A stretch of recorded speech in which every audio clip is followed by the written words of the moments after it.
name is Miguel Myers. Welcome to My Horror Confessional, where every week I will have a guest come on and talk about one classic horror movie that they haven't seen and why. We'll discuss the movie, the actors, and probably get off topic quite a bit. Once I believe they have properly atoned, I will absolve them of their horror movie sin. Today, we have my good friend, Matt Thomas. He's an illustrator and an amazingly talented tattoo artist who blessed me with an H1 pumpkin tattoo that I'm still in love with. Matt is a horror movie freak and also decks his house out every year for Halloween and some badass decorations that I'm totally not jealous of. Matt also is just an amazingly fun and friendly person who is gracious enough to agree to be on my show. Matt, thanks for being on. Thank you very much. No It's an problem, awesome man. intro. I try not to shit on people who come onto my show. So. Yeah, no, that was an awesome intro. So my first question to all my guests is, what is your history with horror? Did you grow up with it?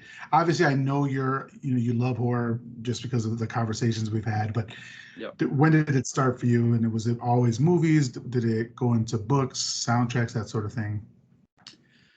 Man, I would say probably as early as I can remember. Probably mostly movies to begin with. I'd say as I got older, probably into my teens, early 20s, kind of branched out into like books and comics. But yeah, I would say probably 5 or 6 years old.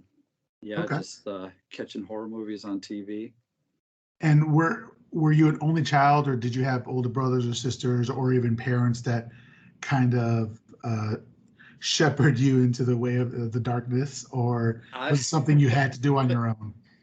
So I have two older brothers, but they had zero interest in horror whatsoever. Okay. I would say it's probably my dad that got me into it.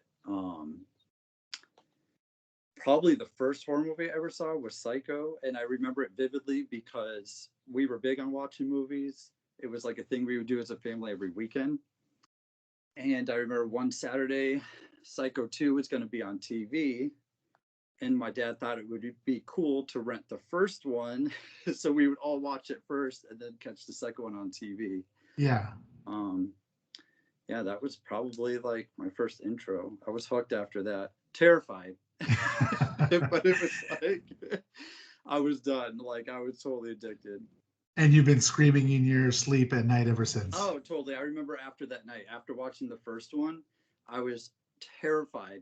So my parents wouldn't let me watch the second one. I had to go to bed afterwards. And I so badly wanted to see the second one, just to like figure out what's going on, like satisfy that curiosity. But Yeah. yeah. And then, so growing up, did you continue that love? Like, were you able to, was there a video store in your area that you were able to go to Oh, and yeah. get it? Yep. Video store played a huge role. There was one like 2 blocks away. My brother's like 5 years older. He had a friend that worked there. So when I went in, definitely underage, she would like rent me whatever I wanted. So I was Nice. sneaking all kinds of horror. Because I know it's things that like my parents would not want me to see. Yeah. Yeah. What was the name of your place? Mine was Ted's Action Video in Chicago, where that was Nice. about 3 blocks away. And they had the great horror section, and they even had the roped off section in the back as Yeah. well. We Now, weren't wait, was allowed to that go like a to. mom and pop Yeah, it shop was or a was mom it a and chain? pop shop. No, it was a Okay. small mom and pop shop. How Yeah, about we yours? had I think it was called West Coast Video. I believe it was a chain. Okay, yeah, I've heard of Yep. that. They had an extensive horror section because that's all like I would go straight to the horror every time. It's just like Nice. I'm sure you know how it was, like drooling over the covers. Like Yeah, yeah. Matt's a tattoo artist. Obviously, it's a podcast, not a visual medium, but you are covered in tattoos. Yep. What was your first tattoo? A horror tattoo? I guess you could say horror-ish. It was a spider, so probably Okay. Yeah. leaning in that direction. Horror themed. Yeah, for sure. Okay, cool. So Matt also, like I said, is an illustrator. So he works on art, and some of the art that when I first met you, it was like a Dracula pop up at That's at right, at the glass coffin. at the Yep. Glass Coffin, which unfortunately closed down. That place was so cool. But when I first met you, I was looking at all this art, and you had all these traditional, like the horror heavy hitters, like Michael Myers and Jason, and Yep. I don't know if he had Freddy, but all dressed up like male pinups, Yeah, yeah. right? Like in their underwear. I was like, oh shit, this is great. I need to get some. So I got a bunch of stickers, and you had you have the xenomorph in the Nicki Minaj pose, That's right. right? The twerking xenomorph. That's- Yes. I think uh, that was actually the one that started it all. Like that was the first of its kind, and then I kind of just ran with that idea after that. yeah. Yep. Uh, and we're gonna have you say your Instagram so they can follow you, later. But you should definitely follow Matt on his Instagram because he just posts all that cool shit. And I love that sticker. The stickers I have them on my refrigerator that I have up in my office. So every time I go get a Nice. water, I see that shit. I see the xenomorph dropping it low. Yeah. So Matt, you've come on to confess your horror sin, and that is that you have never seen the movie The Innocents from 1961. Never seen it. Yep. Okay. In a first for this podcast, I have to confess that I also had not seen The Innocents from 1961. Nice. I will even admit that I had never even heard of it until you had told me about it. Oh, really? Okay. Yeah. Yeah. Yeah. So I sent you a list from Letterboxd, and you chose this one. So that was going to be my question: is why do you think that this movie passed you by? Well, you just had never heard of it. Man, I have no idea because I was thinking about that because when I was reading the descriptions, because I was going through the titles of the ones I hadn't seen, did like a quick Google on that one, and it was like, okay, 1961, like it's like an old, like kind of like haunted house, like supernatural. I was like, I have no idea like why this one totally went under my radar. Um, yeah, especially because I love stuff from that time period. Are you a black and white horror connoisseur or fan? I should say. Do you like it?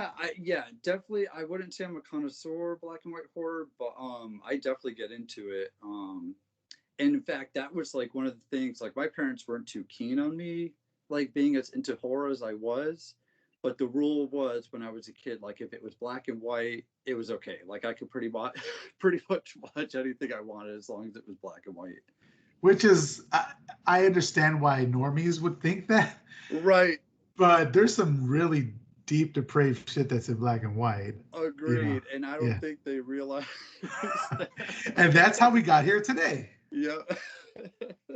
Well, it's funny because you say Psycho was like your introduction to, into horror, and it came out in 1960 and was Yeah. in black and white, and it was made by a British director, Hitchcock, and this one was 1961. It was made by a British director. Yeah. All right, so today we're talking about The Innocents, which was directed by Jack Clayton, and the screenplay was by Truman Capote, who has wrote In Cold Blood. Have you ever seen In Cold Blood? I haven't. No, I haven't either, but it's one of those true crime movies that is on my list of like dramas to see. I've heard great things about it. Oh yeah, and I did notice his name in the opening credits, which was surprising. So the screenplay was written by Truman Capote, who wrote In Cold Blood. It was based on the play The Innocents, which was written by William Archibald, which was itself an adaptation of the novella Turn of the Screw, which was written in 1898 by Henry James. I read Turn of the Screw maybe about 2 years ago for a different podcast that I had, and I enjoyed it a lot. But it was kind of those gothic gothic ghost stories that I haven't historically been a fan of. Are you a fan of kind of gothic themed horror? Oh, totally. I would say more about like the aesthetic for sure. Like I Okay. just love that like kind of like classic look. Yeah, like the classic castles, the dark dingy castles with the cobwebs and all that stuff. Exactly, like the creepy trees and yeah. Yeah, starring Deborah Carr as Miss Giddens. Deborah Carr was in The King and I, Black Narcissist, and From Here to Eternity. And then Martin Stevens as Miles, and we saw him in Village of the Damned.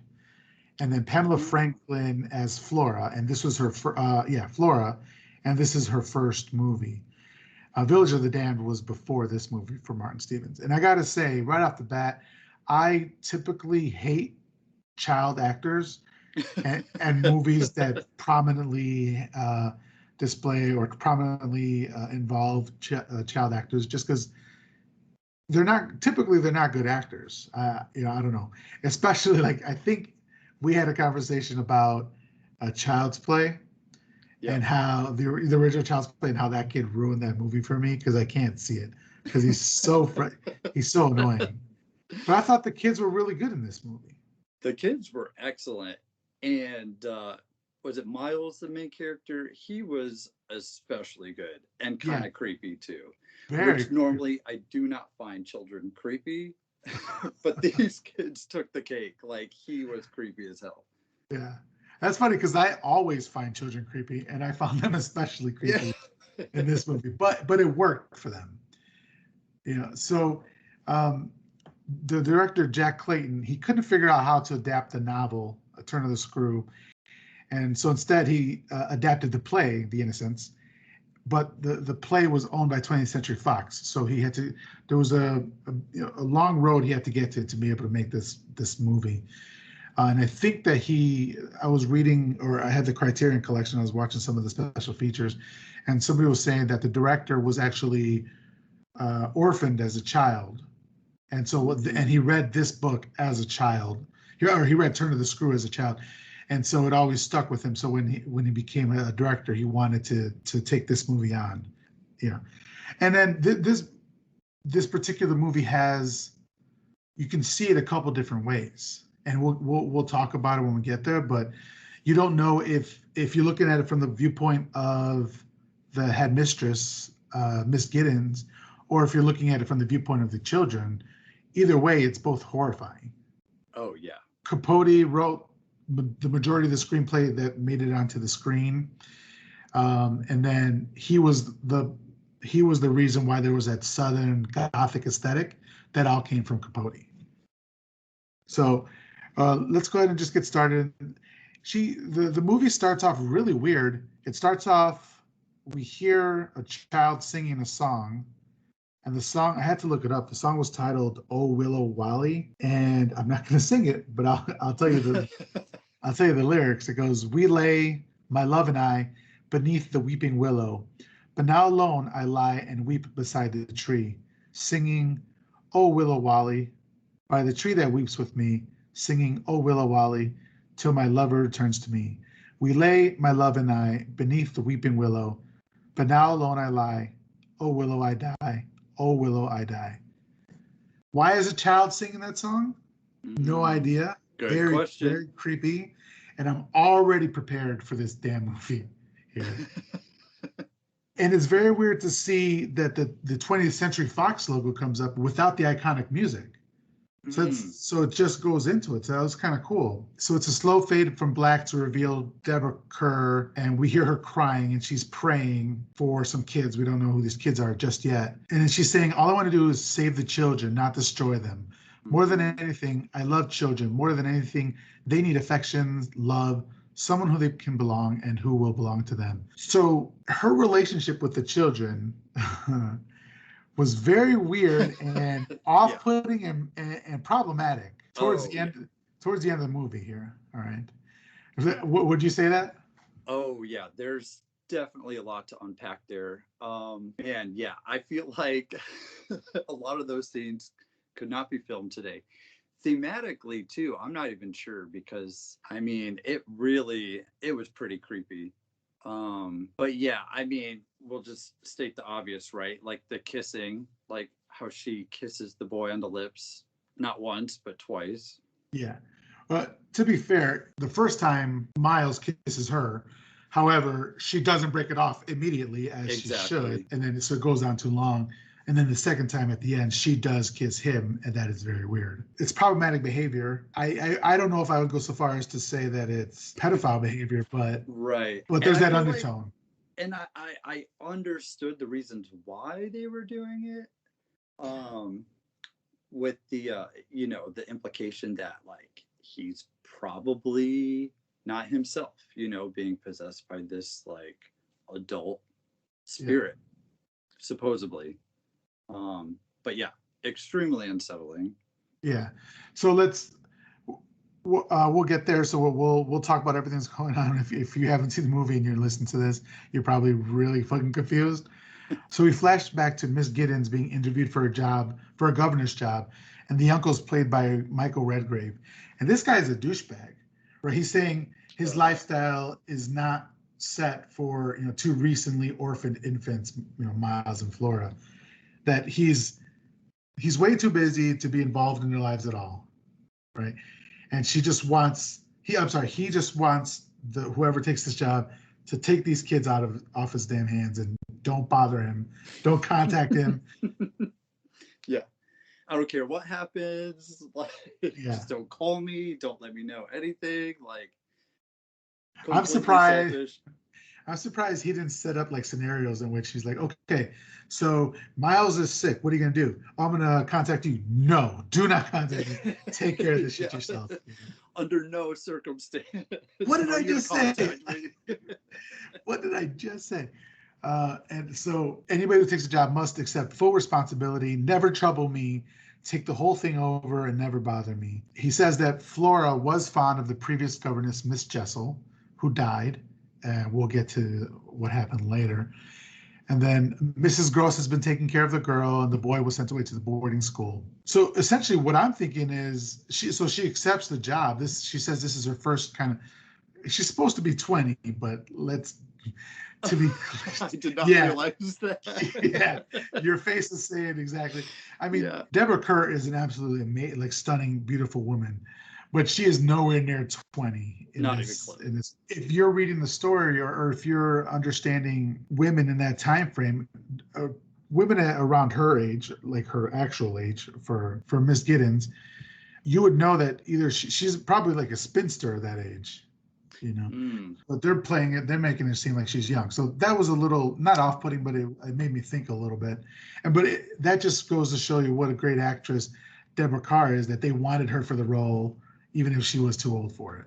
Oh, totally. And she acted the shit out of this role. She was great in it. Because I thought about that too. If you remember that moment when the housekeeper is talking about the former governess, and they described her as young and beautiful, but then she says, "But you're much prettier." And I wondered, is she just saying that to like be nice, or is that supposed to actually be the case? Like, she is much prettier than the last governess. Right. And the whole family, and also including the head maid, they're all flatterers, right? They'll flatter you to your face and then lie to your back, or not respond. Not responding to a question, which is something that happens throughout this movie that is so annoying to me. She's just become a mother of two, and she seems to be kind of taken with the uncle because he's very charming. But this is the last. Well, he exits stage right. He is out of here. He is not the father, as Moira would say. She takes the coach to the country manor where the kids are awaiting her, and it's a beautifully scenic place. And she kind of takes a stroll, and she hears a singing voice, and it's calling for Flora. And she's kind of following that voice, and then Miss Giddens finds Flora, and she asks her if she heard the person calling her name, but Flora denies having heard it. So right off the bat, we know something's happening here. Then we're introduced to, Flora introduces us to Rupert the tortoise, which which justice for Rupert, as we'll see in the end. Oh man, yeah. That's fucked up, But so we meet Mrs. Gross. She's the head maid, and one thing that I noticed here, and I was watching the special features afterwards on the Criterion Collection, was that when Miss Giddens touches the roses that are, so she's walking inside kind of admiring everything. Like, the house is this beautiful, picturesque, like Gothic style mansion with, I don't know, 20, 30 rooms or whatever, and like a staff to keep it up. And she's inside the house, and she touches these roses that are inside this vase, and they just start falling apart. And that's what this house and this family is. Everything looks beautiful, but it's decaying. We'll see, like, there's cobwebs everywhere, and then there's a place where they like to picnic later on that's going to become very important. It's like a gazebo out back, and it's wooden, and it looks beautiful. But if you look at the wood itself, it's deteriorating, and it's kind of like worm eaten. And that was all what Truman Capote put into the script, because that stuff wasn't there before. It was supposed to be like this beautiful mansion filled with like all these beautiful antiques and all that sort of stuff. So I just thought that was really cool. And so Mrs. Giddens says that she never imagined the house and the grounds would be so beautiful. And she's really enchanted by Flora. And I think we are too, as the audience. Like Flora is this beautiful young girl, and she's really angelic, but she's really fun and she's frolicking. Is that what you got from her? Oh yeah, and very well spoken, like almost it's still like very much a child, but almost like well beyond her years too. Yeah, and I didn't know because, as I said before, I hadn't seen this movie before, so I didn't know if it was just that's how the English bring up their kids, to be well spoken and to be like acting like adults, or if it was something else with specifically with this kid. So, all right, so Flora comes in with Rupert and says that her brother Miles will be coming home soon. But Mrs. Giddens says he's not coming home till the holidays. Flora begs her not to leave, and Mrs. Giddens says that she thinks she's going to be here for a long time. I don't think that's like a little bit of foreshadowing, right? Yeah. And Mrs. Giddens says she's worried about accepting the position, but she was charmed by the uncle. And then Mrs. Gross says she's always pulling that shit. She doesn't say shit, but she says she's always pulling that shit with everybody, including herself, Mrs. Gross. And the look on Mrs. Giddens' face, it's a look of jealousy, as if he was only flirting with her. I did notice that. Yeah. Yeah. And so I think this is where we kind of get hints of that repressed sexuality that's going to kind of run its course throughout the movie. Did you get that?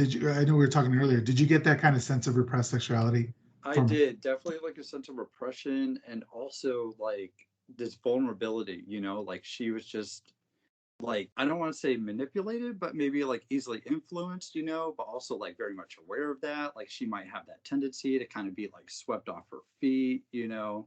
Yeah, like, that's a good way to put it.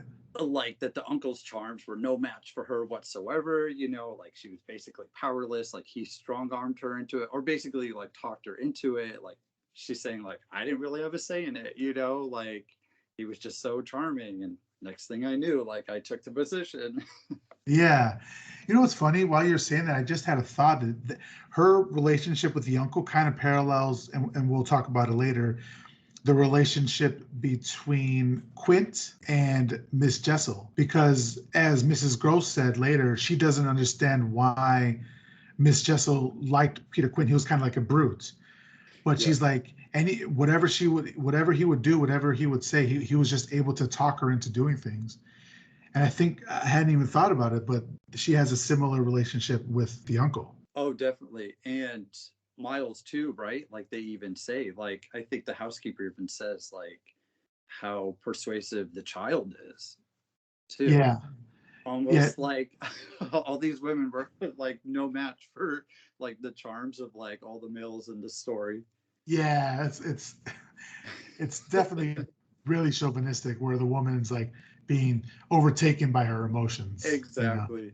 It's kind of the conceit of the movie. You just have to accept it and move on. I guess not accept it. You can hate the movie if you like, but that's just what the movie is, especially being written when it was, But yeah, we do see her being charmed by Miles a lot, where she knows that he's bold-faced lying to her, but because he says it with like a smile on his face and he's so cherubic, so cute, she just accepts it. Yeah. Yeah. Which is a great way to get a spoiled child. Oh yeah. And the whole time too, throughout the movie, like he always has that grin on his face, right? Like he knows, like he's just playing everybody. Yeah. And even like she knows she's being played, but she can't help it. Yeah, it seems to me like she believes that she's always in charge. That, okay, I'll let him lie this time, but I'm still in charge. But every lie she allows him draws her deeper and deeper into his web, right? Like he's the spider drawing her into his web. Like it's like a slow game too. Right. At the very beginning, she thinks that he isn't a challenge for her because it's just a child. But as we go on, we learn that it may be more than just a child. Right. So it's really intriguing. And I got to say, I hadn't said it before that I saw this movie twice. I saw this movie with our friend Stanley for the first time just 2 days ago, and I was really bored by it. I watched it. I didn't take any notes. I didn't have my phone with me. I was just watching it, and it's a very slow burn. Mm-hmm. It's extremely slow, and you kind of only get a couple minutes of payoff at the end. And the first time I watched it, I was not impressed. But the second time I watched it, because I was taking notes for this podcast, and I was kind of following all the clues that they were leaving and all the story as they were weaving it, I grew more of an appreciation for the movie, and I liked it more on the second watching than I did on the first. And that hasn't really happened to me for a movie. So I think that this is the type of movie that will reward you for your watching it more. Absolutely. I could see that because it was funny. As soon I watched it I found the full version on YouTube.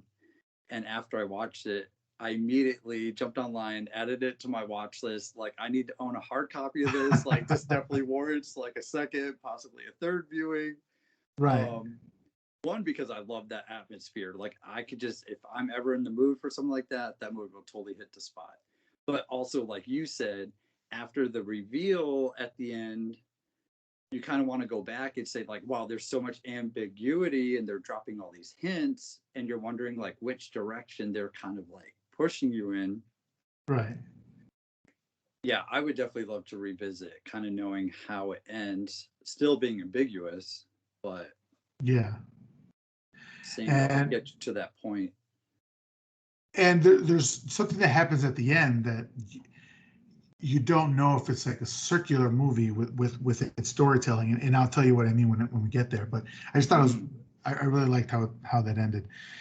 So then Mrs. Giddens asks about Miss Jessel, and Mrs. Gross says that she was pretty, like you're saying, she was pretty and young, but not half as pretty as you are. Yeah. So I was thinking, like, perhaps some of that uncle's flattery is rubbing off on Mrs. Gross, you know? Mrs. Giddens is, speaking of the uncle, says he seems to prefer them young and pretty, but Mrs. Gross seems to respond as if she were talking of someone else and says, oh, he did. He had the devil's own eye. And then Mrs. Giddens asks who she was talking about, but Mrs. Gross says she was talking about the uncle and it was just a mistake. There's nobody else here, nobody at all. And I'm like, okay, why'd you say it like that? Yeah, exactly. Like, clearly you know something that you should probably reveal. And see, I don't know, and I know that this needs to happen because it's a movie, but in real life, it feels me, I don't let that shit slide. No. You need to tell me what and who you were talking about. If those words left your lips, like, you're gonna need to repeat that because I didn't catch it the first time. Right. No. Stay right here. Let's finish this conversation. Yeah.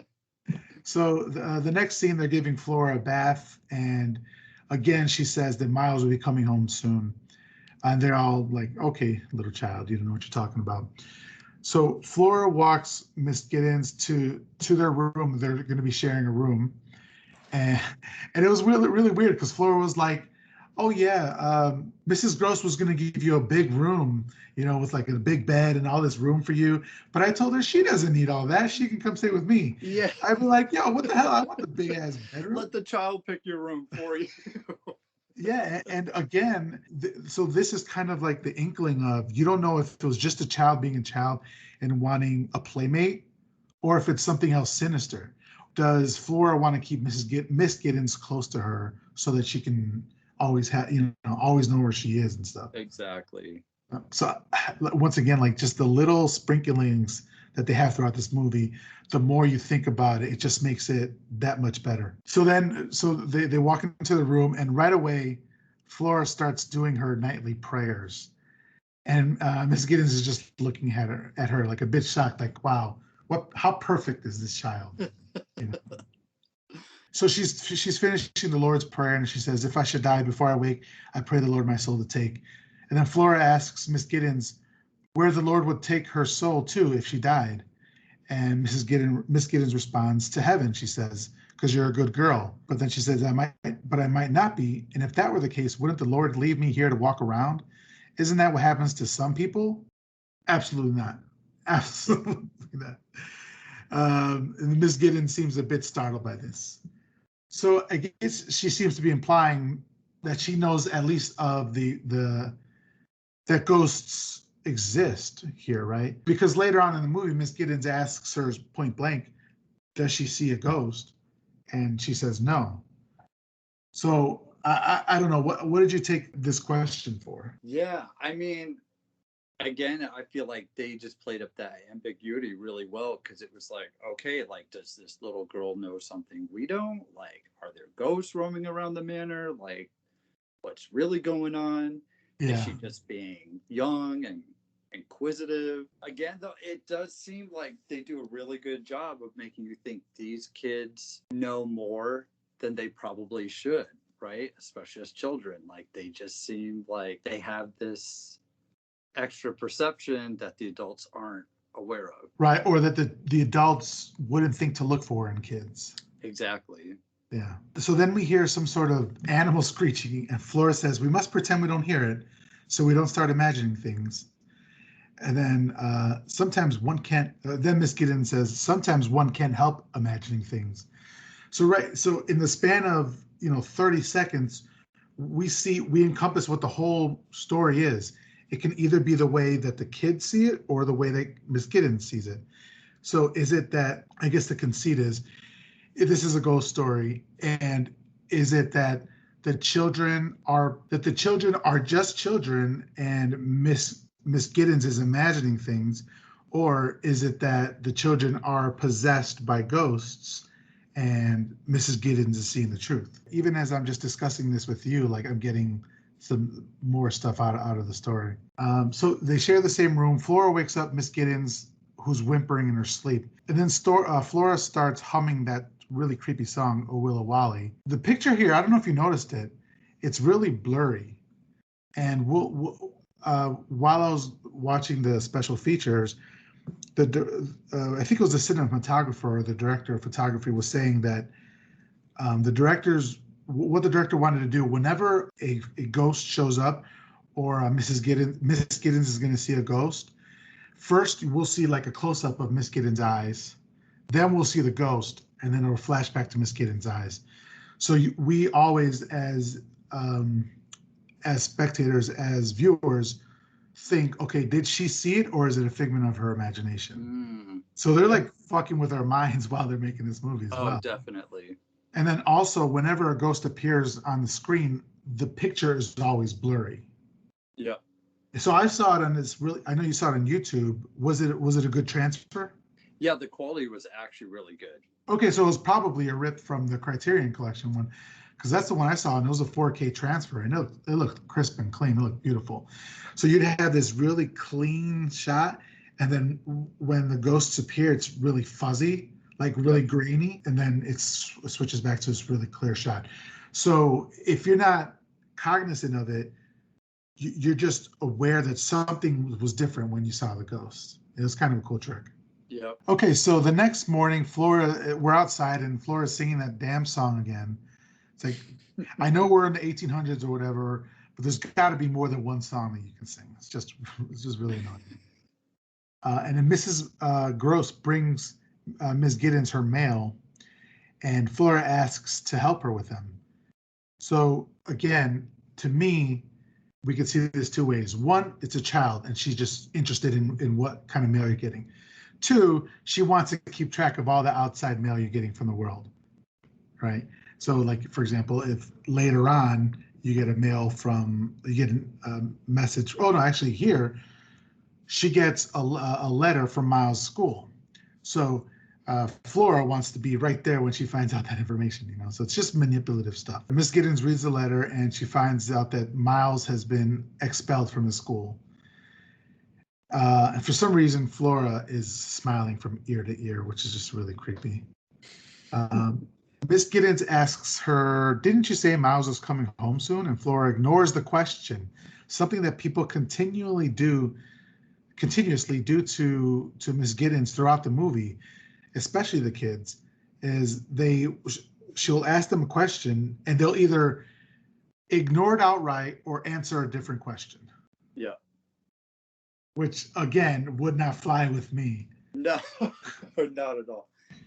Which was interesting because I did notice that too, and it just underlined that whole idea for me that she was just very naive, easily manipulated, maybe easily impressionable, that like these children are basically redirecting her whichever way they want. It's like, who Yeah, really is in charge here? I was just about to say, who's in charge? And she says something. Ms. Giddens says something on later on that kind of brings it to a point. Is who is actually in charge here? Oh, here's another thing I found. Is she says, "Oh, look, a lovely spider, and it's eating a butterfly." So to me, the house, the ghosts, and the children represent the spider, and Miss Giddens represents the butterfly, and she's Totally. being eaten. Or depending on your viewpoint, it could be completely the other way, and it could be the children being represented by the butterfly and Ms. Giddens being represented by the spider. Yeah. And this movie is so ambiguous. This is like my perfect movie because I hate when a movie like buttons everything up. And like, oh, the main characters get married at the end, and we see the cops coming, and everybody's safe. It's like that's not necessary. Yeah. All questions are answered. Everything's like settled. I agree 100%. And that's what I loved about this.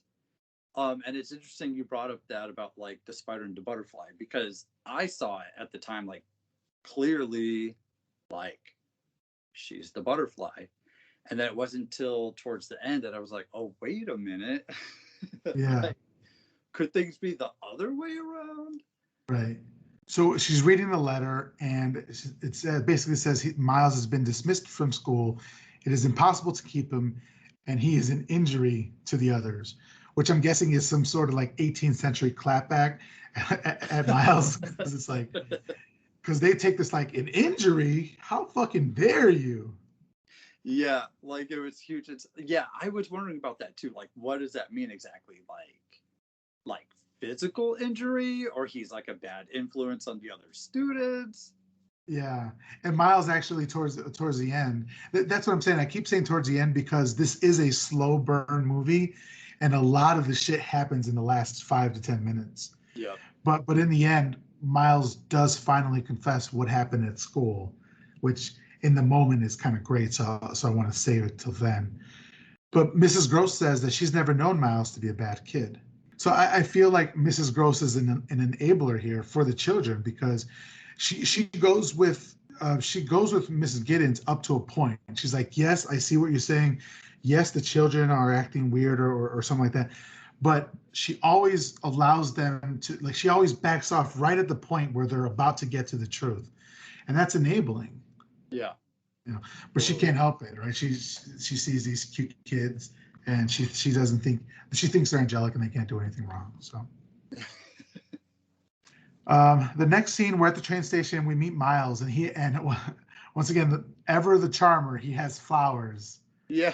This kid just got sent home from being expelled from school, and he was just so chipper and so charming and like so excited to be back, and like clearly like no sign of any fear of like repercussion or punishment whatsoever. Like it was like school's over, like summer vacation has begun. Yeah, like in a 3-piece press suit, Yeah. perfectly coiffed hair, and the flowers. It was just something to behold. Miles lies and says that he's glad to be home for the holidays. And then Miss Giddens is like, holidays? And then he just looks at her and then just looks away. And it's like, she just asked you a question. But again, and then he says the most condescending shit. He says, may I tell you something? I think you're far too pretty to be a governess. And then she just laughs and she says, I think you're far too young to be a deceitful flatterer. So it's like you're saying she knows what he's doing, but she can't help but go further into their web. Yep. Walks right into it every time. Yeah. So then she gets home and she tells Mrs. Gross that the cruel letter must be a misunderstanding. Miles is too charming to be an injury to anybody. And you kind of see Mrs. Gross and Ms. Giddens kind of forming a friendship, which I really appreciated because I thought that they were going to be like butting heads and like yelling at each other, and it was nice to see a friendship forming between two women here. Mm. At night, Miles invites Miss Giddens into his room, so she was kind of creeping outside of his room with Candelabra, and she's like, "How did you know I was there?" He's like, "Well, it's an old house. The floorboard creaks, but also I could see your candle from under the light, from under the door." And I had a question for you here. Throughout the movie, so we're going to be introduced to the ghosts a little later on, but essentially it's two workers that used to work at the house, and they had a relationship, and the male was kind of domineering and he was abusive. Did you get the impression that there was child molestation, like there was like he was doing something to the kids? I did at a point when like Mrs. Gross was kind of like describing the relationship between, was he the driver? He Was was just it? like the groundsman, Oh, just the a groundsman or general. something. Yeah. Um, yeah, and how like they were very close and like, but then at the same time it was like she would like defend their relationship, but then she was also saying like, you're finding out about like kind of how problematic and abusive he was toward his lover, and you're like, okay, clearly like this guy's a POS, like no kid should be around him. Yeah. Yeah, I got like there was as subtle as this movie is, there was some even more subtle hints about that. And this was one of those because like he can recognize the sound of the floorboards just outside of his room at Mm-hmm. night. And it was kind of a bit like of a if they were kind of saying that something else was wrong was happening here. And then there's other things later on in the movie that I'll bring up, but I wanted to just kind of ask you that now so that as we're talking, you can think about that. All right, so here's where she decides to talk to Miles about being expelled, and she tells him he's not allowed to go back to school. And she says, "What do you think your uncle would say?" He says, "I know what he'll say. He'll say, 'Don't bother me.'" Miles knows that their uncle doesn't care for them, that he doesn't have time for them. And Miss Giddens says that she has the time for them and she cares. She begs him to tell her the truth about school, to trust her, but he says nothing. Then the wind rushes in and blows out the candle and slams the windows. And apparently that ends the conversation. So again in the morning, we hear Flora singing her song while Miss Giddens is tending to the rose bushes. She looks at a small sculpture of a cherub and sees a beetle crawling out of its mouth. And then Flora's singing stops abruptly, and a bright light hits Miss Giddens in the face. She looks up at the tower and sees a man there, but we can't make out his face. Again, the picture is blurry here. Well, where it's blurry when we look up to see the man. While I was reading like the trivia for this, is that they said that they wanted to light the film, they wanted to make it so bright that they had like 5 or 6 or possibly even 10, I don't remember the exact number, like really bright studio lights hitting her, so you like her face is almost whited out, and between takes it said that she had to wear sunglasses because the lights are so bright here. Mm. So she goes to the top of to the top of the tower, and as she's walking up, we kind of get a shot reminiscent of Vertigo, because we're on the bottom and we're looking up at the spiraling staircase. It was a great shot, but it was a shot that we saw in Vertigo. Have you seen Vertigo? I have. It's been a long time, but Yeah, I actually did think about that moment as she like looks up and you see it like kind of goes on forever. yeah. Yep. It's a great shot. Every time I see it, they even did the shot in Possession, which I saw just a couple weeks ago for the podcast, and they had that shot at the end as well. And I was like, I always love that shot. It looks so cool. It's a great visual, and it's a cheap shot, meaning it doesn't cost anything. Yeah. As she enters it, we can hear all these flies buzzing around, which I was wearing headphones at the time that I was watching it, so I didn't appreciate that. Yeah. And she finds Miles there, and she questions Miles about the man, and he says he's been alone up there. Miles says she probably imagined it, or worse, the worst thing that could possibly happen is she'll need glasses, and she's much too pretty for that. He's like, who? No child Gold would say star. Yeah. that. He's like a 70-year-old man, like you're messing with a waitress at IHOP or something like that, Yeah. trying to. Like, kid, know your place. Yeah. So Flora told Miles that Miss Giddens whines in her sleep, but he also says Flora can't be trusted as she is always fibbing. Miss Giddens asks Miss Gross if anyone else is living in the house besides them. Miss Gross says no. So Flora interrupts and says that Miles is giving an expedition on the pony. The music swells here, and it looks a bit dangerous what he's doing, but he's showing off for her. And this is where I wanted to say that the score in this movie is pretty good. I liked it a lot. It's perfect for the time. I mean, it sounded just like a soundtrack you'd hear in Psycho or something like that. All strings and quartet and stuff like that. This is not one that I would get like on. I wouldn't get the soundtrack of vinyl or anything. No, probably not. So next, they're in the house drawing, and Miles says that all he ever wants to be is a boy living in Blythe. And I was going to ask you, did you see that Netflix series, like Haunting at Hill House and Haunting of Bly Manor or whatever? Yeah, it's interesting you bring that up because so I saw the first season. I did start the second season, but I never finished it.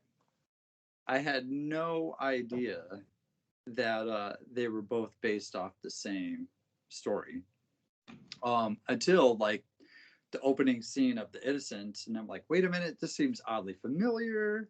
And then when the uncle mentions like the name of the man, Bly Manor, I was like, oh, holy shit, okay, so this is totally like the same story. Yeah. So I haven't seen those, and I have this terrible thing that I do that when something comes out and everybody's talking about it and saying how great it is, I have to be the one to be like, no, I'm not going to watch it now. I'll wait. Yeah, you got to have a little pushback. Like, yeah. So I haven't seen those. What'd you think of them? Well, you said you only saw the first season, right? I liked the first season a lot. And I did start the second season, and I'm almost embarrassed to admit because I almost always follow through. But after about 4 or 5 episodes, I just could not finish it. I could not get into it. Really? It was just going absolutely nowhere for me. It's extremely slow. It's as if this movie were so slow. And I think in this particular case too, that like I had read about it and the expectation was like, they were saying like, oh, this is going to be scarier than the first season. Totally not the case. Yeah. All right. Well, that's fair. I mean, I might hit it up within maybe a year or so, but like I just recently saw Bird Box after everybody was talking about it, and I enjoyed it. I enjoyed it a lot. But in my dumb head, I'm like, no, I'm not going to watch it now. So they ask the children ask Ms. Giddens about her house, and she says that she always lived in a small house. Miles asks if the house was too small to keep secrets, and she says yes. She says they used to play hide and seek, and then they suggest playing that now. So my question is, why is Miles asking about the secrets? Like, they just let these. You're not following up on these. You're not asking the important questions here. Like, what are you so worried about secrets for? Yeah, exactly. Yeah. I thought that moment was interesting too, because he was very interested to know where she came from and very interested in the fact that like she came from like a small house too, which it almost seemed like he was like really making that distinction there between like, oh, you came from like this really small house and like we're in this like giant mansion, Yeah. And then of course like, there's only like a handful of them inhabiting this giant mansion, probably full of secrets. Like she came from this place of innocence and now she's like thrust into this like totally different world than she was used to. And like he knew that. Yeah, one thing that I noticed is that she was the daughter of a parson, I think they're saying, and they lived in a small house, so we could assume that she was of meager beginnings, didn't have a lot of money, right? Mm-hmm. But her costumes are on point in this movie. Every single one of them. Very well dressed. Yeah. I did notice that. Yeah, she was serving looks. Yeah, she was. And so I was like, those two don't really correlate, right? And then one thing I also noticed, and this might have been pointed out in the special features, was that in the beginning of the movie, she's wearing these really ornate dresses or gowns or outfits, whatever they're called, and they're very colorful. And they're at least they're bright, they're white. And as the movie goes on, her dresses get darker towards the very end. She's dressed in all black. I did pick up on that. Yeah, so that's really cool. It's like a very subtle visual thing that lets us know that we are no longer where we used to be. Yeah, exactly. Yeah. And also sort of drawing that comparison to the former governess too. Exactly. Yeah. Where, Who was dressed in all black, yes. which begs the question: did she start out that way as well? Did the former governess start off wearing all white, and as she got drawn in, did she turn to all black? So they're playing hide and seek, and while she's looking for them in the hallway, Miss Giddens sees a woman in black walk across the hallway. That was probably the creepiest scene in this movie for me. And then it is actually reminiscent. It made me think of The Exorcist 3. Yes, in the hospital. In the hospital. Yeah, totally thought the same thing. Yeah, that's great. Because I won't spoil it here in case you haven't seen it, but that particular scene is one of the greatest scenes in horror history. It's so good. And that movie's great as well, but I mean, I think that scene is better than the whole movie combined. Oh, I agree. So she believes it to be, well, we can only assume that she believes it to be Anna. Anna is another maid who works in the house. Then the children call her upstairs. She goes up to the attic and she finds a music box playing the song that Flora has been singing, and also a picture of a man. Right when she finds this picture, Miles comes in and scares her and says, "Now you're my prisoner." And he puts his arm around her neck, and puts her in a chokehold. And Miss Giddens is telling him, "You're choking me," but Miles won't let go, and he's like choking her. And this is kind of scary to see a child like choking out an adult, you know. And then he doesn't let go until Flora comes in, and Flora is glad that Miss Giddens has found the music box, and then they tell her it's her turn to hide. But she doesn't stop to address the fact that Miles is choking her out. And that she was clearly disturbed by that moment. Yeah. Yeah, she was disturbed by it. You could tell. And I thought that scene was done particularly well too, because they played it up in a way where it's like, okay, like, is he just being like a kid that's taking it too far and he just doesn't know any better? Or is this intentional? And it just doesn't sit right. Right. Either way, it was wrong what he did, but you don't know why he did it. Yep. And it's so great. So then they tell her it's her turn to hide, and the children start counting together, and that part was unsettling. Anytime more than one kid is saying the same thing in unison, I'm not down for it. I don't want to hear any children's choir, anything like that. So she goes into a room and hides behind curtains, and we hear the kids laughing, looking for her. At first, we see Ms. Giddens. Then, behind her, outside, so she's standing in front of a window, behind a curtain, so in between the window curtain, and we see outside that there's a statue just outside there, just outside the window. Then we see that same man that she just saw in the picture, he materializes in front of the statue and floats towards her. And Miss Giddens is shocked. Then we see the man is up against the window as close as possible, but the candle is burnt down, so we kind of only make out a shadow of a face. Then he gets right up to the window and is staring at Miss Giddens menacingly. Oh, yeah. My SpongeBob reference. Yeah. So does this remind you of another famous horror movie shot? I want to ask you specifically because we love this movie. Yeah. Oh, I think I know what you're referencing. Okay. With Michael Myers kind of emerging from the background. Yeah, that's why I have you on this. And I'll tell you, I feel like that was the scariest part of the movie. It definitely, like, I was enthralled. I was definitely paying attention the whole time, but I shot up straight. Like, at that moment, like, it definitely gave me goosebumps. And I did think, I was like, man, it was the same feeling I remember the first time I watched Halloween, when Michael Myers, like, face, like, vaguely appears behind Laurie and he just, like, comes forward. Yeah, I was like, so the first time I saw this, I didn't catch it. But the second time when I was taking my notes, I was like, holy shit, hold up. Yeah. And it's a great shot, and this was made in '61, and Halloween came out in '78. So what is that? 17 years later or whatever.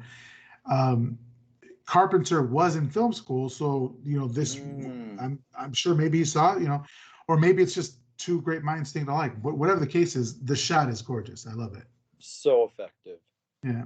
So once again, the picture is grainy, it's fuzzy, and then the man backs away from the window, being lost in the shadow again. And the last thing to disappear are the specks of his eyes. So they linger on the screen for a bit, which was really creepy. But I really liked it. Then Miss Giddens goes out to see if the man is outside, which is, what are you thinking? You just saw the man out there. If you actually think he's out there, why are you going out there by yourself? Yeah. Take a bat or take some sort of weapon. I don't know. But she hears the animal shrieking again, the same one we heard earlier.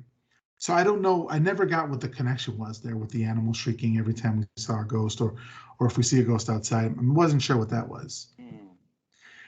So Mrs. Gross asks her what she was doing outside, and Miss Giddens says that she's just seen the same man in the photo as was in the tower. Mrs. Gross says it couldn't be, as Quint is dead. Then we hear the kids laugh, and then the scene just ends. Sure. I guess everybody went to bed after that. Yeah. Another unsolved mystery. I guess we just never know. Yeah, time for bed. It's kind of like that movie trope where characters are having a conversation in one location. So let's say they're walking to their car, and then we see them arriving at the other location, and then they're just finishing up that conversation. Like a sentence later, it's like, wait, what were you talking about the whole time? So the next morning, Ms. Giddens is looking at the picture of Quint, and then we transition to the night where she's having a bad dream and is awoken by thunder and lightning. So she's just like, this kind of helps. If we think that this is a slow descent into madness for Ms. Giddens, then this kind of helps that theory because she's not sleeping well and she's troubled. So the next day it's still raining, and Flora's pencil is, oh my God, this scene. Flora is drawing and her pencil is squeaking terribly. It sounds like Freddy Krueger's nails on a chalkboard. And Ms. Giddens chastises her, and she has a temper tantrum, and Miles tells her to stop. But she continues to have this temper tantrum, which forces Ms. Giddens to apologize. Which I don't know why you're apologizing, but whatever, that's what they're doing. And then to make up for it, they all pretend it's Flora's birthday, and they'll have a costume party. They tell her to stay away so they can surprise her. So she's scared that they're upstairs in the attic alone. So Miss Gross tells her not to worry about it. Ms. Giddens again says that she saw the man up there. Ms. Gross says, when the master left, Quint was left in charge. He died in the winter. The steps were icy and he was drunk, and there was a wound on his head as if he'd slipped and he hit his head on the ground. This is where Mrs. Gross says that he was a peculiar man. He was violent. He had violent tendencies, but Miles loved him and worshipped him, and Miles was the one who found the body. So I wondered here, were they kind of insinuating that perhaps something else happened to Quint, or did he actually slip? Like, how did you take it? That he actually slipped, or that maybe something else happened? Yeah, I mean, I kind of took it at face value when she said that he slipped. But again, it was like almost every time that she would kind of like tell, give some back information to these characters, she still seemed like she was always holding something back. Like she knew something more, but she was only like giving Miss Giddens just a crumb of information. Like, was she protecting them or protecting her? Yeah. You know what I mean? It always seemed like there was probably something more to it. It was always half truths. Exactly. Then we hear Miles say, "Quiet, everybody," and the kids come down in their costumes with the music box going, and she's wearing. Flora is wearing Miss Giddens' pin cushion as like a jaunty little hat. The music's going, and Miles has a poem prepared, and I took this poem down here, so I'm going to now recite it for you, Matt. It's my first poem reading here. What shall I sing to my Lord from my window? What shall I sing? For my Lord shall not stay. What shall I sing? For my Lord will not listen. Where shall I go when my Lord is away?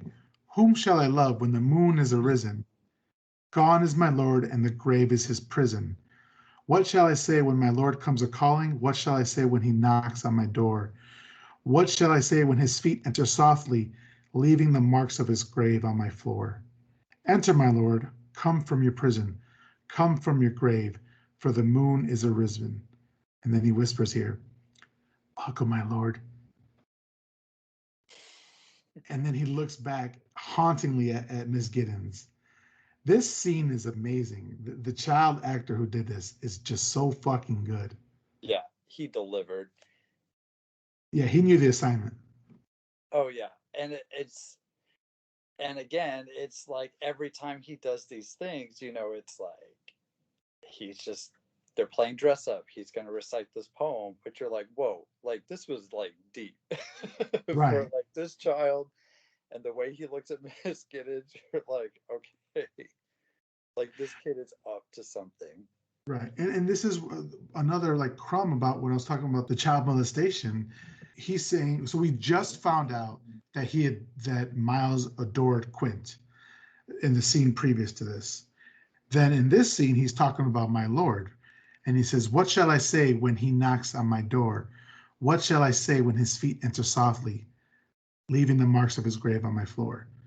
So either, it's child molestation, or is he talking about this is the scene in which he was possessed by Quint, Right. After Quint has died. So yeah, this poem, besides just being a really great poem, I think kind of gives a lot away for the plot, but also brings up more questions than it answered. Oh, totally. Yeah. Miss Giddens asks Mrs. Gross if perhaps the children know. And then Ms. Gross says, no, what? And Mrs. Giddens says, so does Flora. I think she knows as well. Later, and then, I'm sorry, Mrs. Gross doesn't really know what she's talking about. Later, Mrs. Giddens is talking to Gross about Quint. And she says that Mrs. Gross says that she was afraid of him, and so is Miss Jessel. She was always fond of dancing, especially with Flora. Then she seems to insinuate that Jessel and Quint had a relationship, but before we can get the tea, the children are fighting, and Mrs. Groves leaves to go handle them. And then there's really cool transitions from scene to scene. They always superimpose one scene and then fade away into another scene. I kind of liked what they were doing there. So the next day, the children are playing in the rowboat. Flora says that Miles told her once that we saw a hand at the bottom of the lake. But again, Mrs. Gross says, stuff and nonsense, which I've never heard that saying before. Miss Giddens is put off by that, and again, Flora hums the song. Miss Giddens asks where she learned it from, but Flora says she doesn't remember. And she asks if it's the song from the music box, but again, she ignores her. And then we hear the humming get kind of ethereal, and the screen once again gets fuzzy. And we see a woman dressed in all black across the pond, very close to Flora. And Miss Giddens asks if Flora sees her, but Flora looks very confused and says she doesn't. And the next second, the image is gone. But that shot of who we'll figure out in a little bit is Miss Jessel is really creepy. I think that's a really scary shot because you typically think of ghosts at night or in the dark. Exactly. Yep. So this is really off-putting to see here. And she's just once again staring menacingly, but she's just standing there in all black and just looking at her. So I thought this was a really effective shot. At night, Miss Giddens is sitting by herself, and Mrs. Gross walks in, and Miss Giddens tells her that there are two abominations, which she means ghosts. A woman dressed in all black, who is Miss Jessel, and then, of course, Quint, who we already found out about. But Mrs. Gross says that's impossible. She's been dead for almost a year. So she thinks the kids are playing or made to play some monstrous game, and that's why they say that they don't see the ghosts. So this is kind of where we're seeing it from the other point of view. Like the children are saying that they're not seeing anything. And if we see through their eyes, there's just this adult like yelling at them saying, you know, you see the ghost, tell me you see the ghost. And they're not admitting to it, or they're saying they're not seeing it. But from or from Miss Giddens' point of view, the children, she's seeing the ghosts, and of course the children are just lying about not seeing them. Like up until that point, I was pretty confident. Like, yeah, there's ghosts. The kids know there's ghosts. They see the ghosts. And then around like about that moment, it was like, oh, wait a minute. Like maybe like this is all in her head, or maybe she's like imagining this and like there actually aren't any ghosts. Yeah, they keep you guessing until the very end. Miss Giddens thinks the kids are in great peril. Mrs. Gross says that she believes this is, she finally, she believes what Miss Giddens is saying about the ghosts, which is great because they already have this friendship, and so she doesn't have to like fight with her friend about believing her. Mrs. Gross just believes her, and it would have been great if she had followed that through with some action, but Mrs. Gross could never kind of be firm with the kids. Ms. Giddens says they have to understand what the ghosts wants. Were they in love? And Mrs. Gross says, not love, more like a sickness, a fever that leaves the body burnt out and dry. And we found out that Quint was abusive. Once again, this is Mrs. Gross just sprinkling information along the way. Like if you had just been honest and open and just tell us or just explain the whole situation, maybe something would be different. Yeah. And even this is kind of it brings it toward in the end. Ms. Giddens wants to involve a third party, an outside party, for some help. And Mrs. Gross is like, why are we going to tell somebody else our business? So it's like she's a very secretive person, and so she doesn't want others knowing her business, but to the detriment of the parties involved. She says a really weird thing. She's like that they were kind of always sneaking around. We're talking about Ms. Jessel and Quint here. And she says, rooms used by daylight as if they were dark woods. Okay. Which is the like nicest way I've ever heard of saying that they were day fucking, basically. Yeah. Without caring who saw, which I guess, when you're living in a house with children, you need to be careful. And the kids are going to sneak around a lot more. Yeah. And then she says the kids may have seen, I don't know. So here's we get where people say that they say that Quint corrupted Miles. So we don't know, again, if his personality, the way he's acting, is a combination of like perhaps his uncle and Quint, or if he is in fact possessed by Quint. Both sides, it could be either or.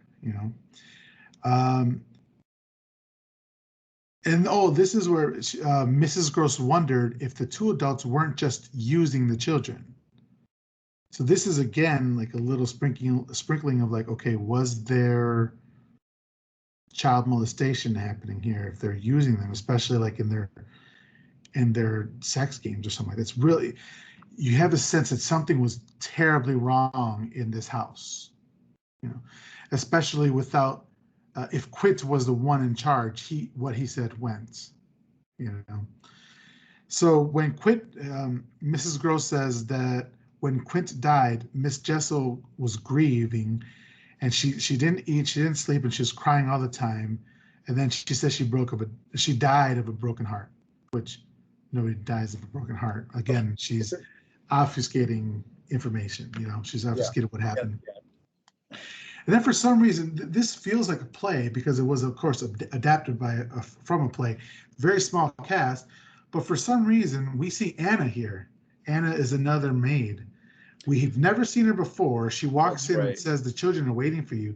This is the first and last time that we see Anna. And I just don't understand why they did it. This is one part I'm questioning, because you have a sense of this is their world. It's Mrs. Gross, it's Miss Giddens, it's Miles and Flora, and then the two ghosts. Then when you introduce an outside party like Anna, It just didn't make any sense to me. Did that ring true to Yeah, you? I agree because one of the things I really liked about the movie was how insulated it was. And like you said, like it, you could definitely tell it was like adapted from a screenplay, or a stage play. And um, yeah, and then she comes in, you're just like, oh, thinking like, oh, maybe like this is going to evolve into something more, but not really. So it's just like, oh, it kind of like threw you out that rhythm of like a little bit, that Yeah, it like definitely did. isolation, or it's just been like these like four characters throughout the entire movie for the most part. Yeah, I thought that was a little odd. It was just jarring in a movie that was very deliberate in everything they do. Yep. This particular thing didn't make sense to me, but it's not detrimental to the plot or anything like that. But it was I was just questioning that part. When everything seemed intentional up to that point, you're expecting like, okay, is this did she pop Yeah, for a reason, or was yeah, it oversight? exactly. So then Miss Giddens asks how the local vicar is, and this is when Miss Gross tries to talk her out of talking to the vicar. She says she doesn't want to involve him. She doesn't want to tell him, doesn't want to involve them in their situation. Doesn't want to tell them their secrets. Right? Mm, Very yep. secretive person. So then, of course, Miss Giddens doesn't pursue that line of thought. At night, once again, Ms. Giddens is having nightmares of what's going on. We see images of the children whispering, speaking of secrets, always whispering into each other's ears, and then looking back at Ms. Giddens. Then we see Quint at the top of the tower again, and images of Flora dancing with Miss Jessel. And Quint is leading Miles into a room. So their back is towards us, and they're walking into a room, and he's has his hand on Quint has his hand on Miles's back, leading him into the room. Again, this is where I thought perhaps something wrong was happening here. They never come right out and say it; they just sprinkle it in for you. The next morning, Miss Giddens says she'll be going to London to visit the uncle. Grove says, "Why? The children have been good, haven't they?" And she says, "The children haven't been good. They've just been merely easy to live with. They're not living with us. We have no part in their real life." And this is like kind of like the crux of their relationship um, with Miss Giddens. Whenever she asks them a question and they don't want to answer, they just don't answer. They don't see her as important in their life at all, and so they just dismiss her. And I thought that this line that she said here kind of encompassed that perfectly. Yeah, I agree. And it was definitely like at that point where you're realizing to like you're getting more of a sense of like that paranoia. Like it's definitely kind of like bubbling over at this point where you're like, okay, like she's feeling like something has to be done. What's really going on? The kids are whispering about me, or there's something else happening. Yeah, and there's nothing that will destroy a sense of self-worth more than little children whispering about you. Yeah. Yeah. So I completely understand her. Looking at you over their shoulder, like whispering. Yeah, like don't make fun of me on TikTok, please. Yeah. And this is what I was talking about. We start to see Miss Giddens dressing in darker clothes. At this point, I think she's in all black. Um, and they're walking to church, and Ms. Giddens says, "Up to now, the ghosts have been content with staying away. But what happens when they want to get closer?" And again, she asks, "How did Miss Jessel die?" And Mrs. Gross says, "Oh, we'll talk about that later," as they're walking in a church. But then, which was really, I'm trying to think of a better word than creepy, but that's what it was. Ms. Giddens just like as they're walking in, she just whispers, "How did she die?" And that is what Mrs. Gross responds to. It's the whispers. I don't know, but she says that she killed herself in the lake. And so now we remember back to when Miles said that he saw a hand floating in the Right. lake. So this all would have been great information to have earlier in the movie, Mrs. Gross. Yeah. But instead, she wanted to keep everybody in suspense. Right. She's a drama queen, is what she Yeah. is. So Miss Giddens then sees Flora playing among the small cemetery in front of the church, and she sees that Flora has left some flowers on Miss Jessel's grave. Later, we see that Miss Giddens is packing for London. She goes to the library or her office or the classroom, whatever it is, to get a book, and she hears crying. And she turns around, and we see Miss Jessel in all black crying at her desk. And it's this sobbing, right? And again, the screen is blurry, it's fuzzy. And she walks towards the desk, but the camera is on Ms. Giddens. And so then they turn it and she goes to the desk and now she's gone. So we don't know if she was ever really there, except for Mrs. Giddens looks at the chalk tablet and sees a tear has fallen on it. And she picks it up. And this is, she's like, I'm not going. I'm staying. What'd you think of this scene? Oh, I thought it was brilliant. Because yeah, you're just kind of wondering, like, I mean, I don't know, like, is she crazy or is like this really going on? But then again, like, you see the tears, so it's like, okay, like maybe she really was there, you know? Yeah, at this point, if I was Ms. Giddens, I'd probably I would probably be going crazy too, you know. Oh yeah, like I would have been halfway to London at that point. Like that. Like I know Uncle didn't want us to call him for nothing, but like he's got to come over here now and like settle this whole situation. Yeah, we all need an adult right now. Yeah, exactly. Um, so Ms. Giddens says, from now on, we must never leave them out of our sight. And she tells Mrs. Gross that she just saw Ms. Jessel. And then she says that they can only reach each other, meaning Miss Jessel and Quint, by entering the souls of the children and possessing them. The children are possessed. They live and know and share this hell. One thing that I don't want to think about, but I already know.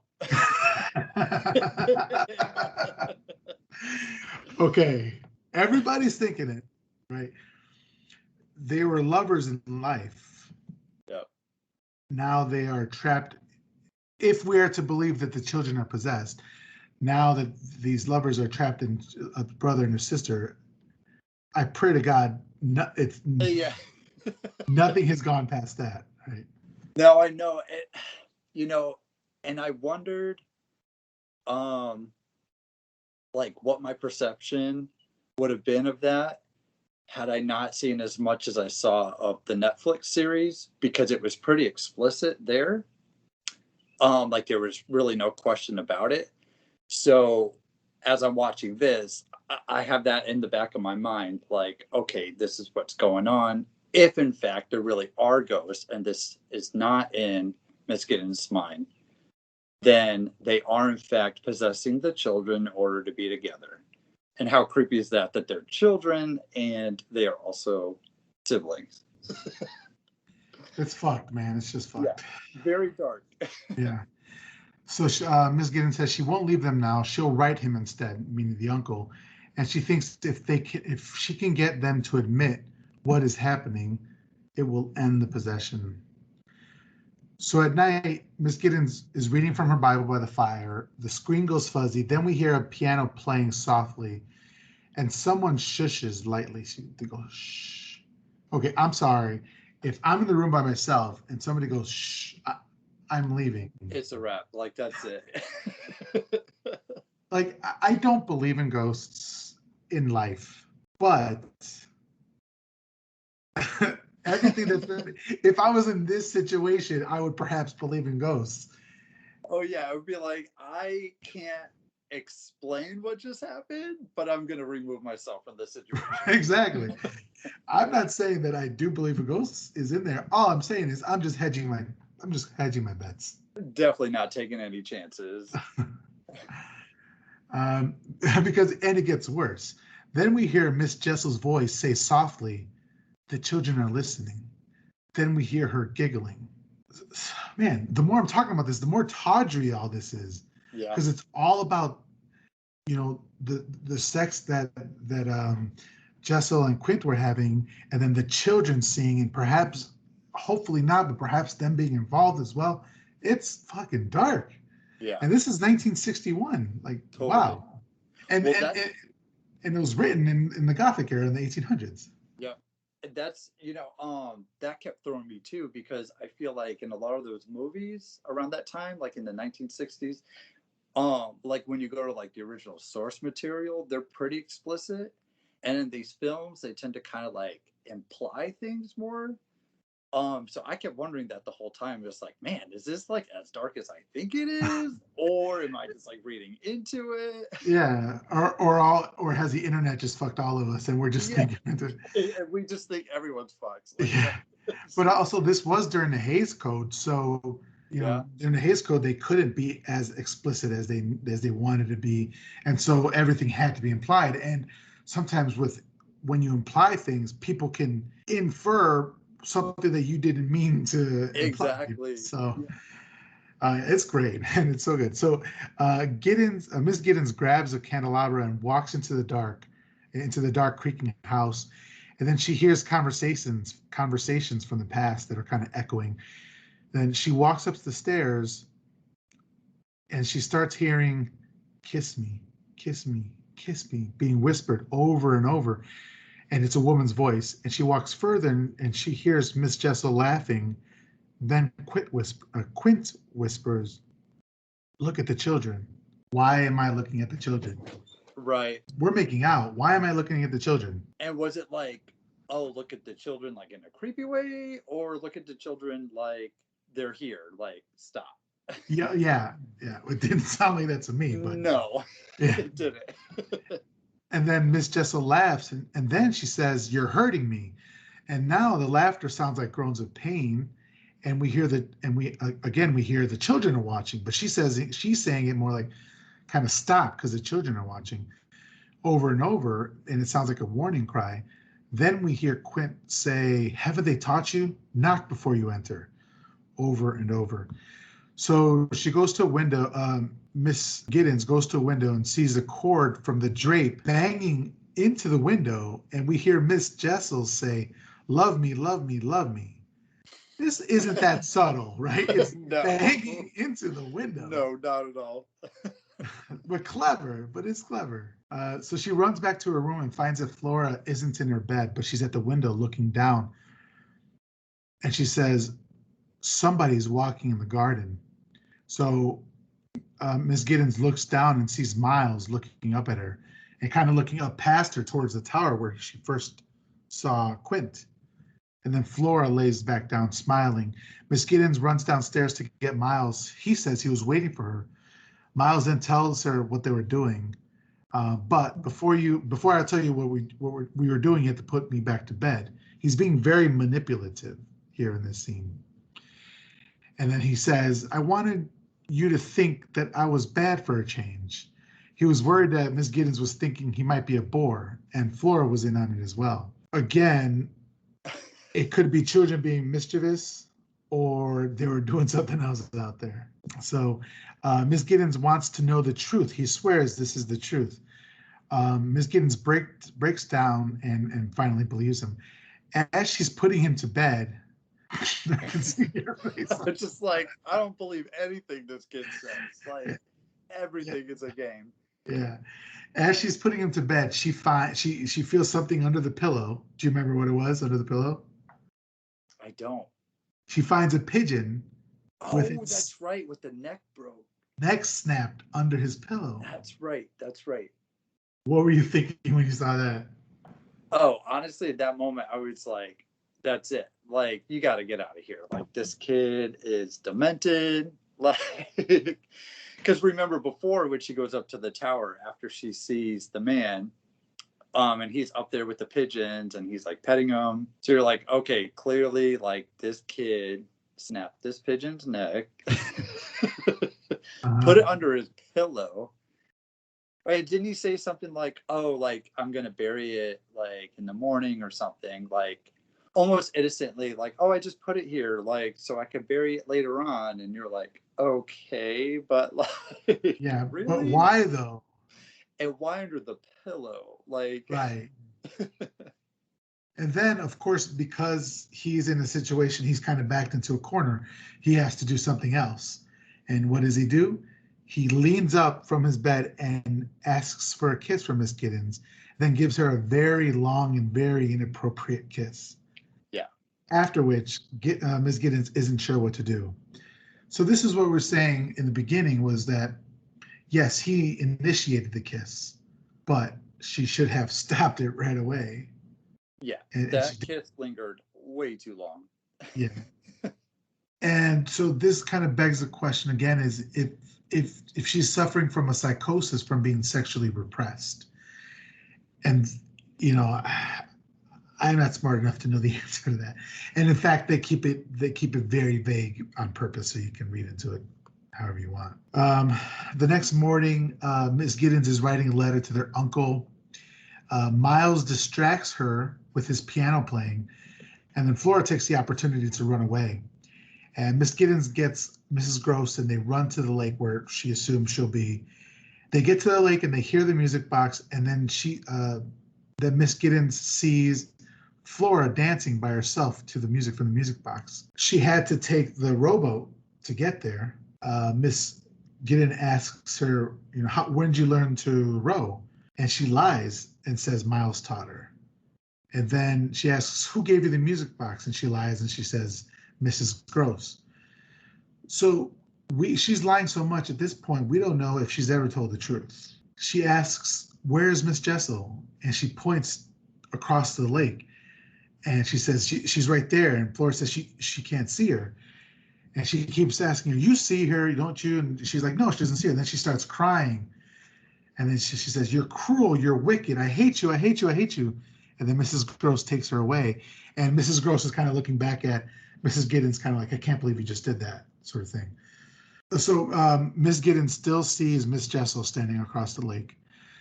And then I had a question for you. And at this point, do you think that Miss Jessel has been exorcised from Flora? Yeah, see, I wasn't sure about that because it seemed like that could be the case. But then I guess I was trying to figure out, like, okay, like, how do you know that worked? And how do you know that that was like the way to do it? You know what I mean? Like, Right. what, like, make her realize what was going on, and that kind of like, breaks the spell. I was a little bit confused by that, but it did seem that way. Like, she has this like total breakdown after this like realization, and it's almost like she maybe was set free from the possession of this spirit. Yeah, because later on in the next scene, Miles walks in on Miss Giddens sitting by the fire, and we hear Flora still crying Still, over like, and the next day. over. Yeah, and yelling and screaming like a newborn. Yeah. And this is when I was asking, has she been exorcised of the ghost? And then Mrs. Gross says that she's never heard a child spewing such filth.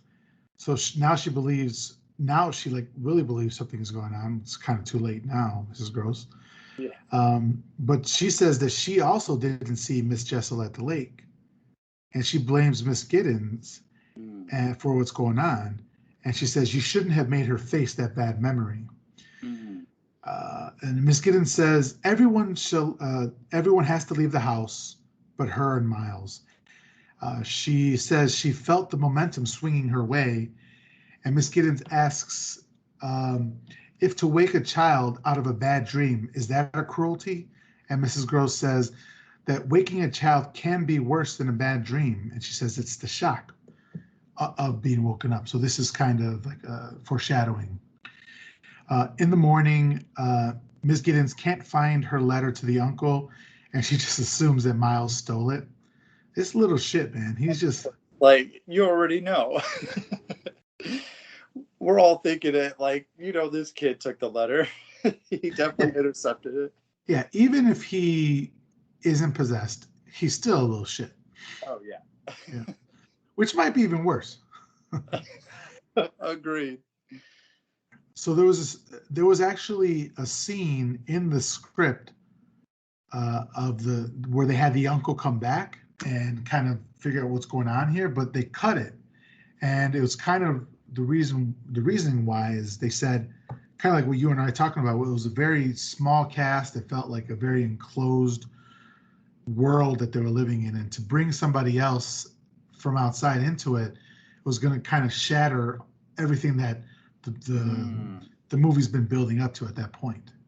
So they cut it, which I was talking to my wife Hillary about this, and I think if I remember correctly from the story Turn of the Screw, this happens, and in the story it was helpful, but I don't know if it would have been helpful in the movie. It may or may not have been. I don't know. Yeah. So Miss Gross and Flora and the staff, they all leave for London. She's finally, quote unquote, alone in the house with Miles. She brings some tea, and we see Miles walk in like an adult, right? He's like, "Oh, are we to have a spot of tea?" And I kind of like the composition of the shot here. On one side, we have Miss Giddens all the way to the left, and on the far right, we have Miles. And because this movie was shot in CinemaScope, which was a newer way of shooting that Fox wanted all their movies to be shot on, it was kind of a wider screen than normal. So you can have these extreme shots where one person's on one side and the other person's on the other, and then they kind of come together to have a conversation. And this conversation is a showdown. I mean, oh yeah. If you didn't know what was going on, you would think it was just a polite conversation, but no, they are talking shit back and forth to each other. One thing before I go into that, I did want to say that the cinematographer of the movie and the director didn't want to shoot the movie in CinemaScope because of the wide lens. They wanted it to be shorter to kind of have that enclosed feeling that we have in this movie. But the studio, Fox, the studio required them to do it.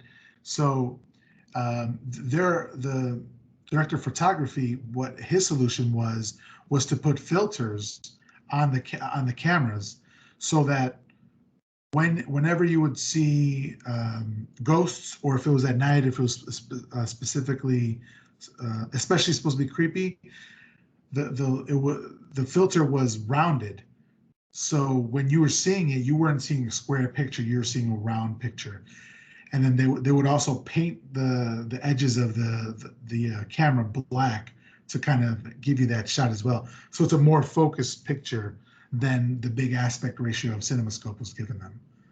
So I like that. It kind of brought a sense of like the world is closing in on us. Yeah, totally. And that is nowhere more evident than in this scene. So they go back and forth, exchanging pointed questions and answers. Miles says, "Don't worry, there's a man in the house." And Mrs. Giddens says, "Is there?" And he says, "Yes, don't worry, I'll protect you." And of course, Ms. Giddens falls for it and reaches for his outstretched hand.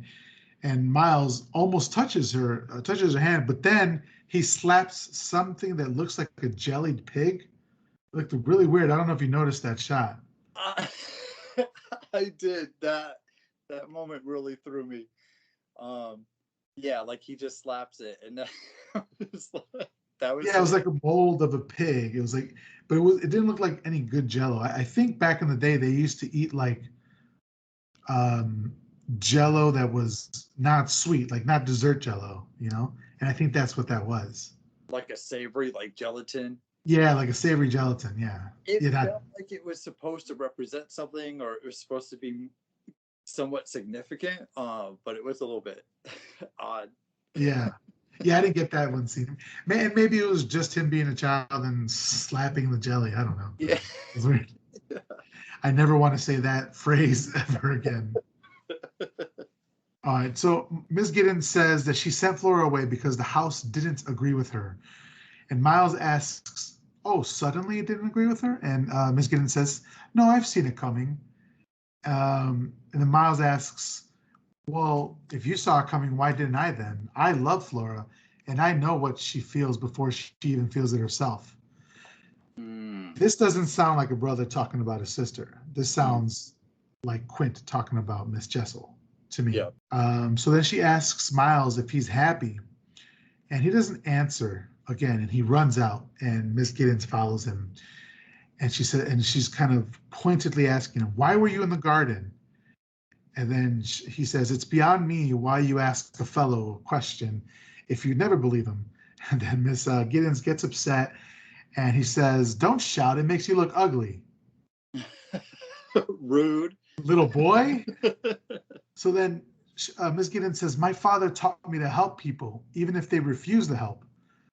This is not good for her case, right? Because perhaps she's imagining all this and can't give it up because she sees that she thinks that she's helping them. Yeah. So it's like in this whole set of scenes, they give us a little bit in terms of, oh, maybe it's Mrs. Jessel being crazy, or no, these kids are actually possessed. It's like a tug of war, and one side never gets the whole thing. Yeah.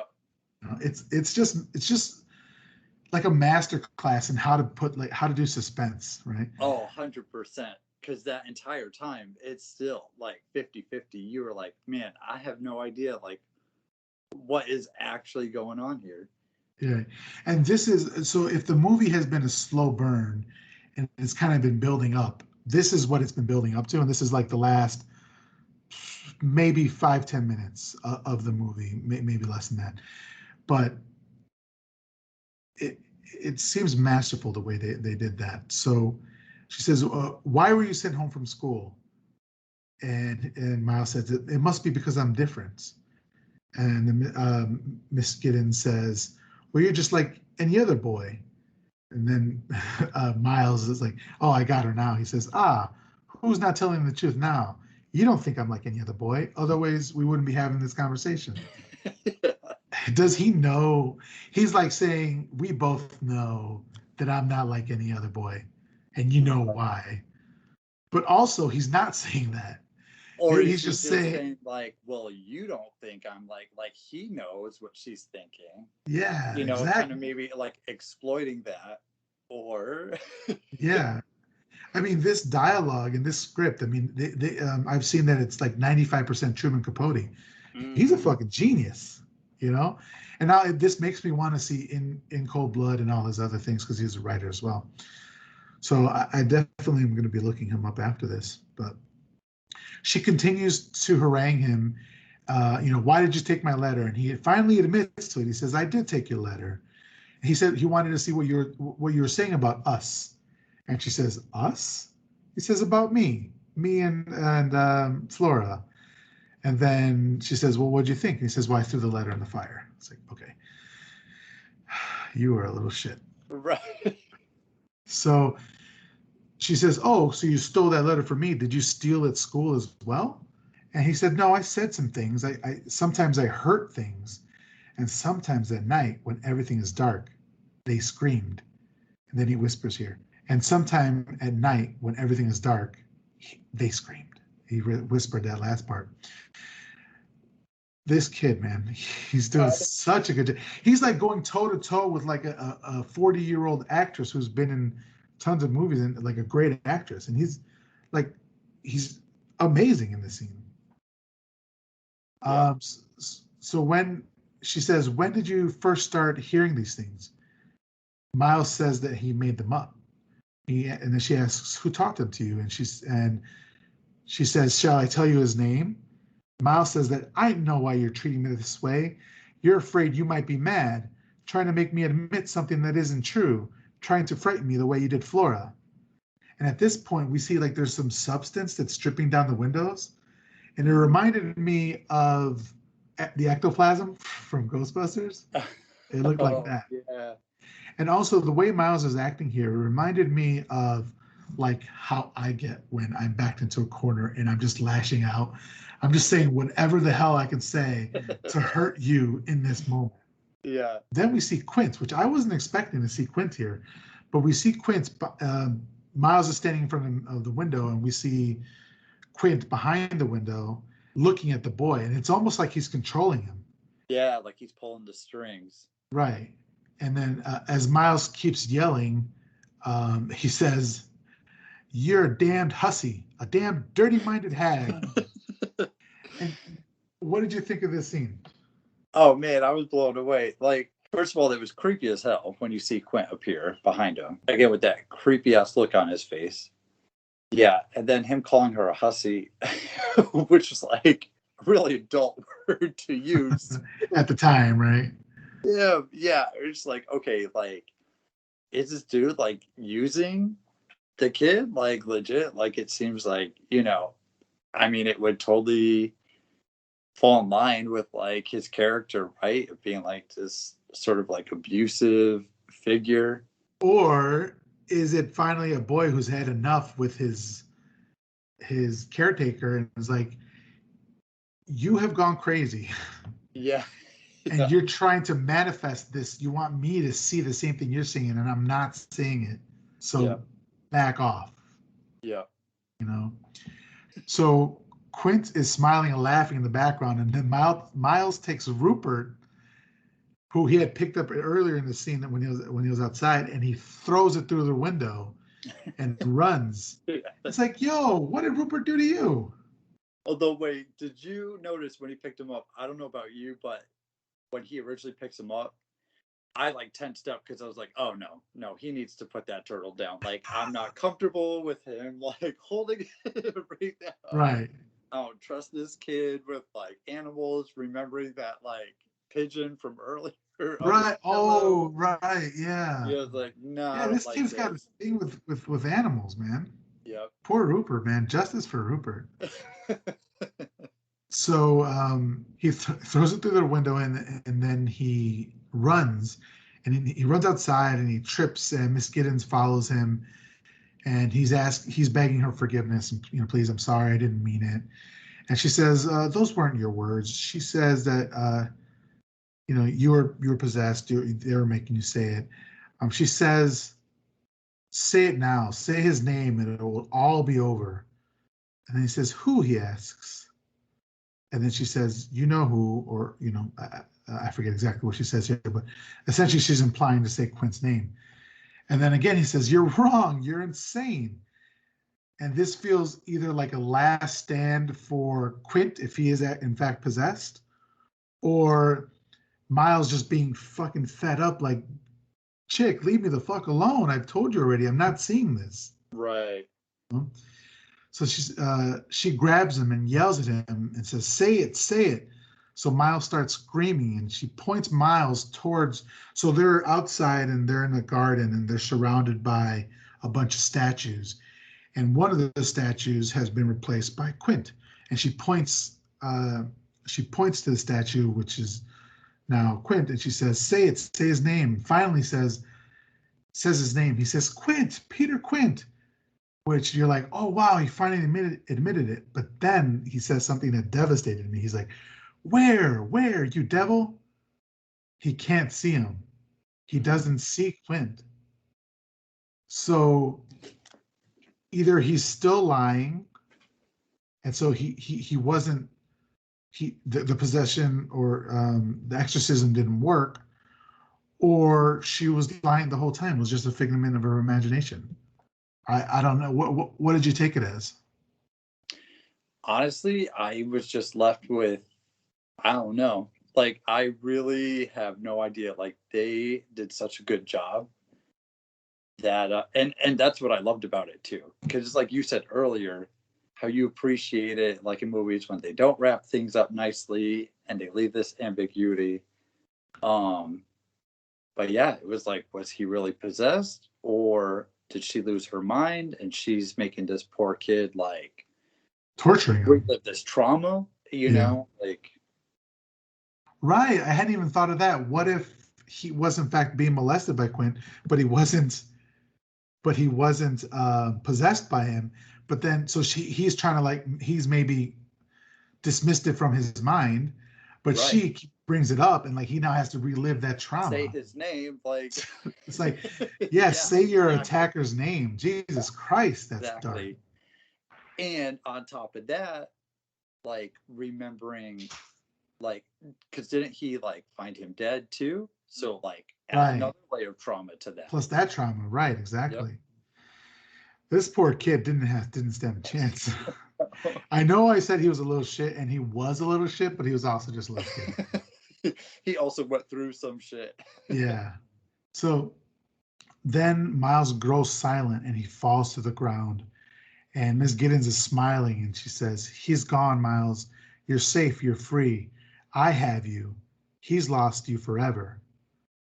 Then she notices Miles is limp and then she notices that he's dead and she screams his name. Then she kisses him. She kisses Miles, very inappropriate for a very long period of time. Then the camera pans up to darkness. Then we see her hands from the beginning praying. Mm. And then we see the end and we hear the birds chirping. And that's the end of the movie. So, as I was saying earlier, was the beginning scene when we see her hands actually the end scene? Right. Like a bit of a cold open. Right. Because in there, she was saying she would never hurt kids or she didn't want to hurt kids or anything like that. And at the end, we see her, you know, she didn't hurt the kid, but, you know, if he wasn't But possessed, did she? yeah, like if she wasn't possessed, I'm sorry, if Miles wasn't possessed, what did he die of? Shock? Right. The shock, right. Like then it makes you think of like what Mrs. Gross was saying about how it could be worse if you wake the kid from the nightmare because the shock. Yeah, Um so then it's like, yeah, did she do this? You know, like making him like relive this trauma, bringing him to that point, and like he just couldn't handle it and died of shock. Either way, I love the way they ended it because the way like there's no music and it's like kind of quiet. You know what I mean? How it just yeah. like The same way the movie started. old. Yeah, Yeah. Yeah. it was a great ending.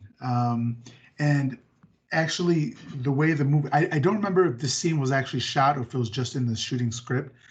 The movie was originally supposed to start at a funeral with everybody around a small casket crying and everybody like looking at Miss Mm, Giddens like over their shoulders. They're like very angry at her, you know.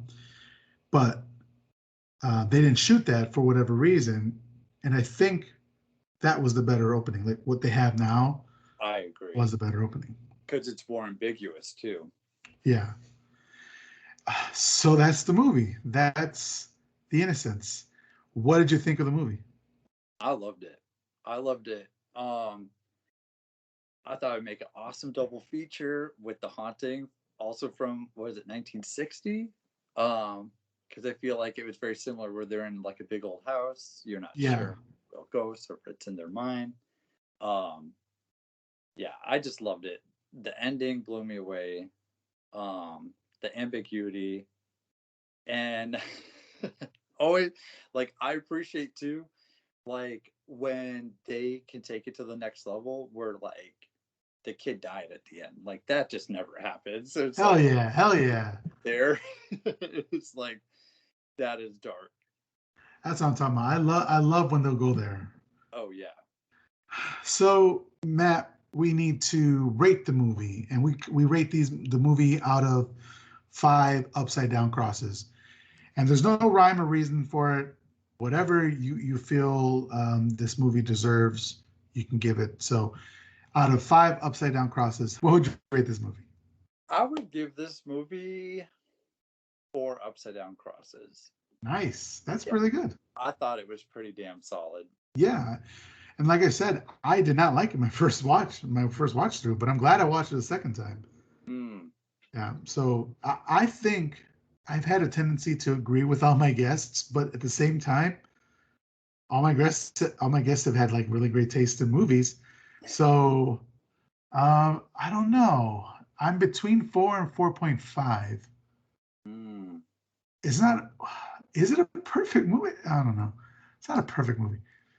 You know, It is slow. I understand building things up, and I really don't have a yep, problem with that. But it is slow in parts. I agree. And I think for me, that's the only strike against it, which I wouldn't necessarily count as a strike.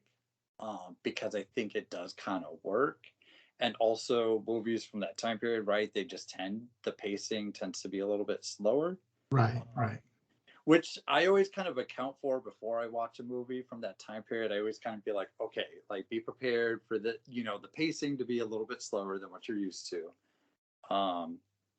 But like other than that, man, it was solid. They Yeah. killed a kid at the end. I mean, 4.5. You just it's sold me, already man. a winner. Like, All right, so I'm gonna give it 4.5. nice.